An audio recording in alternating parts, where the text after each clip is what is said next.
Video में हम पढ़ने वाले हैं पंचलाइट कहानी, जो कि फणीश्वर नाथ रेणु जी द्वारा लिखी गई है। पंचलाइट कहानी की शुरुआत गांव के एक चौराहे से होती है, जहां पर बहुत सारे लोग इकट्ठा होते हैं। तभी गांव का मुखिया आता है, वहीं गोधन उसके सामने से आ रहा होता है।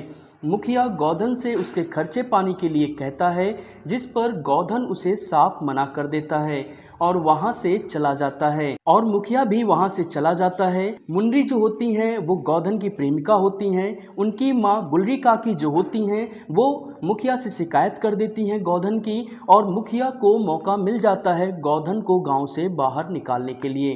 अंततः मुखिया गोधन को गांव से बाहर निकाल देता है और उदास होकर गोधन गांव के बाहर चला जाता है।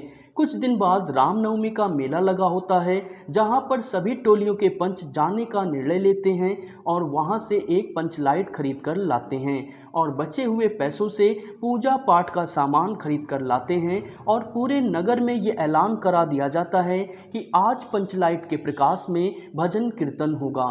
सभी व्यक्ति अपना कामकाज छोड़कर कीर्तन के लिए इकट्ठा होने लगते हैं और धीरे धीरे से रात्रि का समय होने लगता है। सभी पंचलाइट को जलते देखने के लिए उत्सुक हो जाते हैं।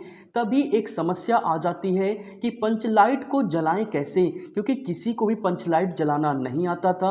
इस बात से सभी परेशान होते हैं और टोलियों की इज्जत की बात आ जाती है। उधर मुन्नी जो होती है उसे पता होता है कि गोधन पंचलाइट जलाना जानता है, लेकिन वो ये बात सीधे जा कर के किसी से नहीं कह सकती।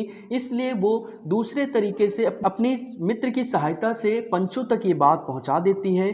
पंचों द्वारा ये निर्णय लिया जाता है कि गुलरी काकी की वजह से गोधन को गांव से बाहर निकाला गया था, तो गुलरी काकी ही जाएंगी गोधन को मनाने। अंततः गुलरी काकी जब जाती हैं, गोधन मान जाता है और गांव में आकर के पंचलाइट को जला देता है, वो भी नारियल के तेल की सहायता से। तो इस प्रकार सभी पंच उससे खुश हो जाते हैं, कहते हैं तुम्हारे सातों खून माफ, खूब गाओ सलीमा का गाना। और गुलरी काकी जो होती हैं वो उसे शाम के खाने के लिए निमंत्रित करती हैं। तो ये है हमारी आज की कहानी पंचलाइट। आपको कैसी लगी कमेंट करके बताएं। साथ ही ऐसी और वीडियो के लिए चैनल को सब्सक्राइब करना, वीडियो को लाइक करना और शेयर करना बिल्कुल ना भूलें।